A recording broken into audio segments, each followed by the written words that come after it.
Thank you very much, Regis. It's a great pleasure to be here with you and to discuss this really fascinating topic of over-compliance. Let me explain in a few words what my background is. I'm a Franco-American compliance lawyer, so my practice focuses on helping EU companies meet expectations of U.S. law and U.S. regulators, in particular in fields of anti-corruption and related domains.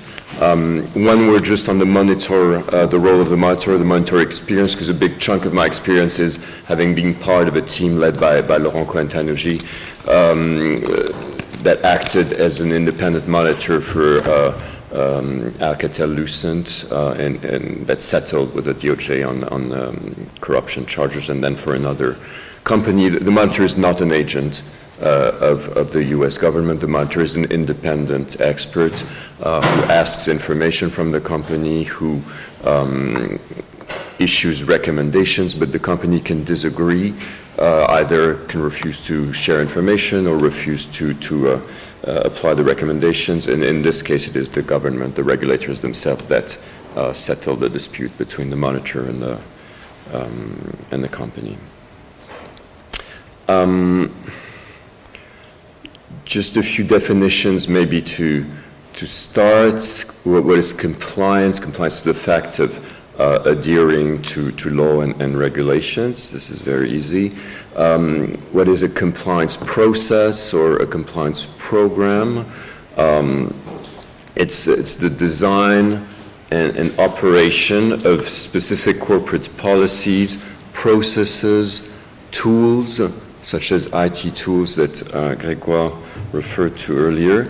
And all those policies, processes, tools are designed to prevent, detect, and remediate breaches of law and regulation. So there's compliance by itself, and there's the compliance program. It's the processes around the fact that a company wants to maintain a suitable level of compliance in all its operations. Now, what could over-compliance be? Well, it would be the fact of going beyond what is explicitly required to comply with the applicable laws and regulations, going beyond that either in the individual conduct or by the processes that are put in place, or sometimes by the consequences of these processes, consequences that are sometimes inadvertent or not intended by those who put those processes in place. So this is what I will try to illustrate and discuss here. First general idea to start with is that compliance and compliance programs, generally speaking, are not about only complying with hard law.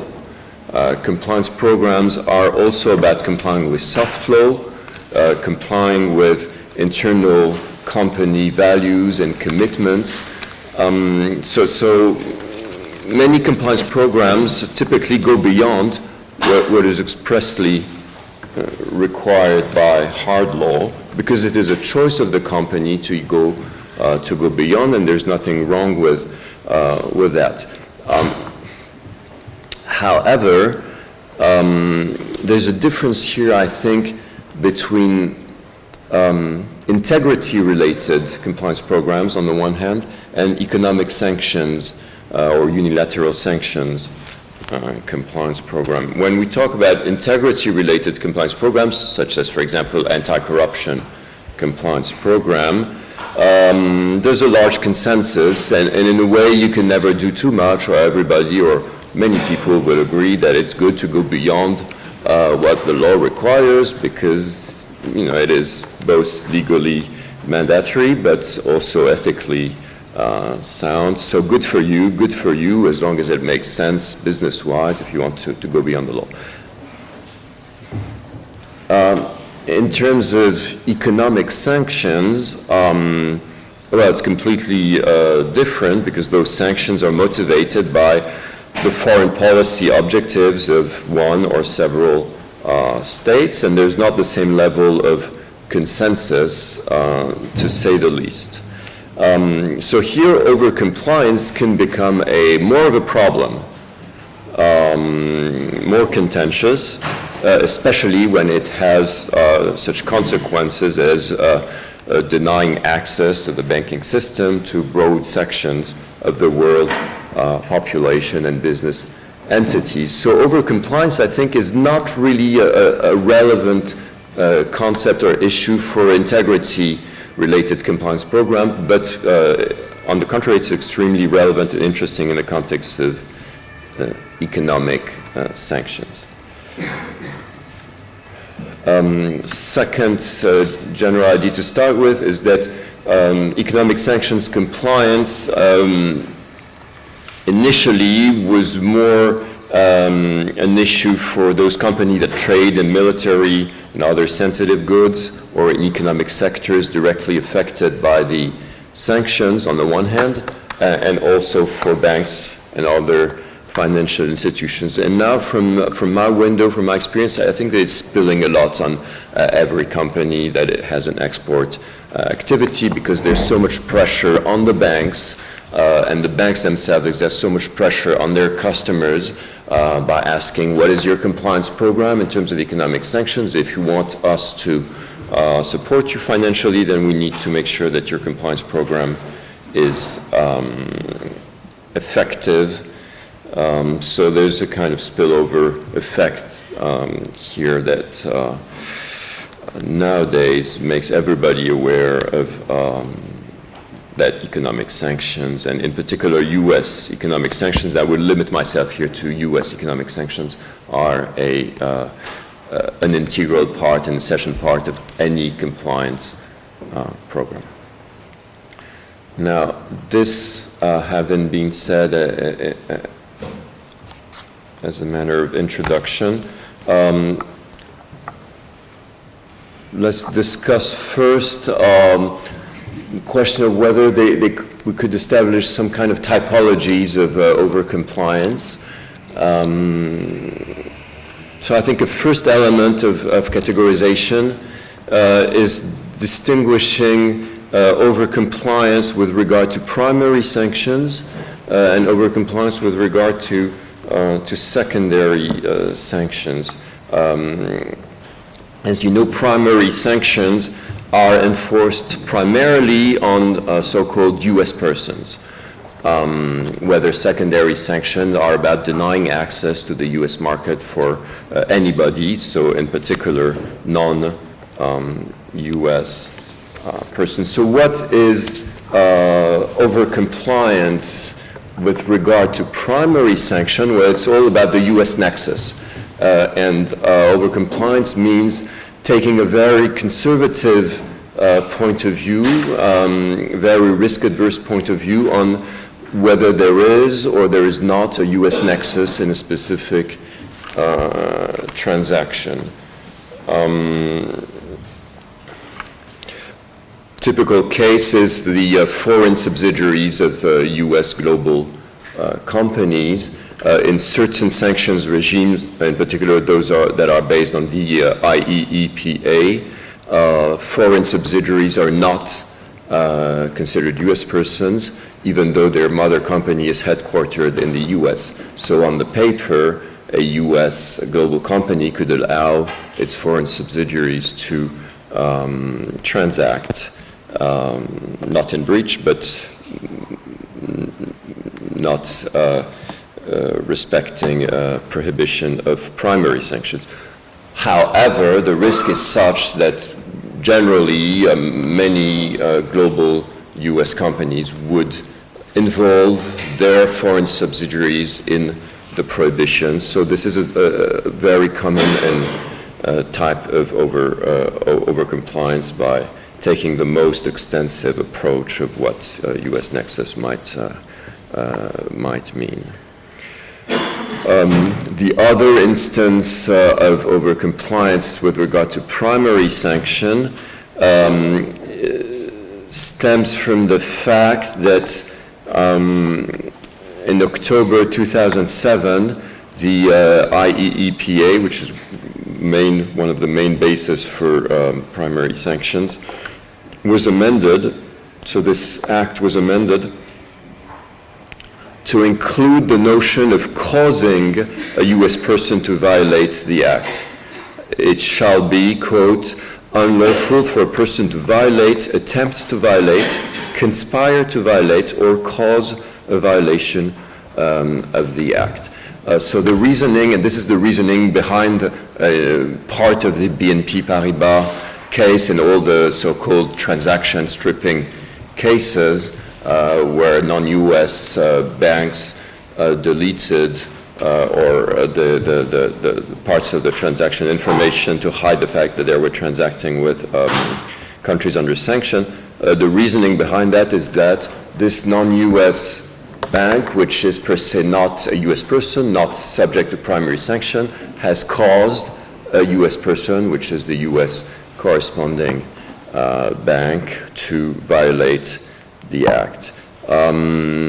So this is the basis of the reasoning behind the notion that the U.S. dollar, the use of the U.S. dollar would trigger U.S. jurisdiction. But from a legal perspective, one, this notion of cause is extremely vague. It could be applied in various situations. For example, if a company, a non-U.S. company, has a U.S. supplier, not a supplier of sensitive goods, but supplier of, I don't know, a laptop, and it's using it in transaction with a country under sanction, would that be causing Apple to violate the act? It's a question mark. So this notion of causing is extremely vague. And second, all these transaction stripping cases have been settled.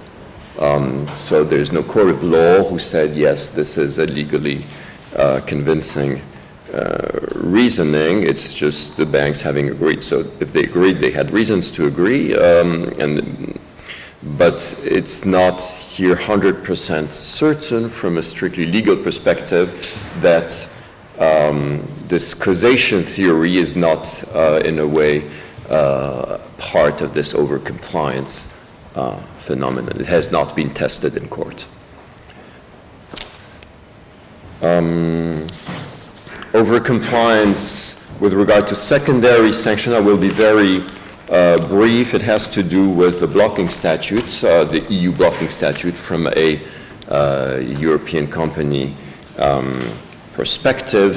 So I'll come back to it in a moment when I discuss the European blocking regulation. Now, in terms of typology, another interesting distinction is overcompliance in relation with the law enforcement cycle. There can be extreme compliance or overcompliance before any enforcement action happens as a purely precautionary measure, and we see a lot of that. But as Grégoire mentioned, many banks have already settled, so they've been through the settlement, the enforcement process, and it is in the middle or at the end of this process, this cycle, that they are extremely compliant, but go beyond what would maybe be strictly speaking compliance. They do what OFAC tells them to do because they don't apply the law, they apply OFAC's regulation guidelines and what is written in their settlement. So this is a very common and interesting type of overcompliance. So this is just elements of typology that I wanted to share with you. Now, in terms of second series of observations, what are the drivers of overcompliance? Why do we get there? Of course, there's prudence, risk management, and the de-risking policies of the financial institution. This is beyond doubt. If we want to discuss a little bit more this notion of prudence, the two interesting things I think that we can say here. One is to notice that prudence is inherent to any compliance program.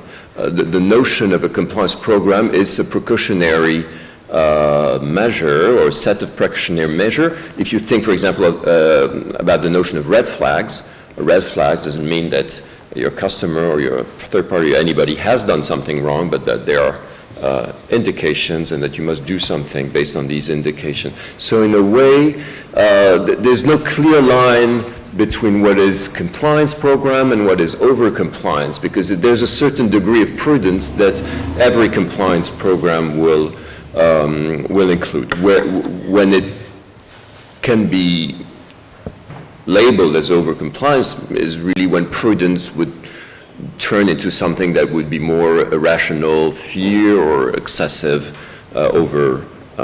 reaction. Another interesting comment here on this risk management and cost-benefit analysis that banks and other actors do is that the more sophisticated and nuanced a compliance program is, so the more criteria you add to say, okay, we'll transact in these conditions, not in those conditions, the more sophisticated the program is, the more expensive it is, because you need to rely on human analysis, you need to have refined procedures, criteria, audits. So you put more burden on the compliance function and it costs more. So there's a strong temptation to say, okay, let's make it simple, let's be pragmatic, we cut off all these types of transaction, we go beyond the law, but it makes more sense in terms of management and processes. So I think that's an interesting driver. Another driver, of course, is this notion of a gray zone. And the company not knowing exactly if certain conduct is legal or illegal.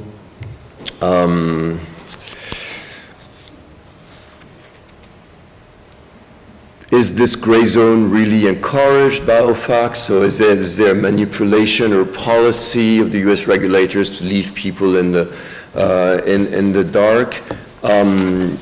I believe so, to a certain extent. In particular, if you look at the criteria in the Code of Federal Regulations saying, okay, when can OFAC act? There's a set of criteria, but one interesting criteria is a factor for OFAC to consider is whether there's a harm caused to the U.S. sanctions regime objectives. Including the negative impact it may have on U.S. foreign policy. So this is an extremely vague factor. Nobody can here make a decent risk analysis on this base. So to finish and try to answer the question, you understand, I have a lot to say about is there a way out, but I don't have time. So I have lots of solutions, but let's just... I'm giving you 1 extra minute. Oh, thank you very much. So in terms of solutions way out, I think it resembles a bit what we've lived in the tax area.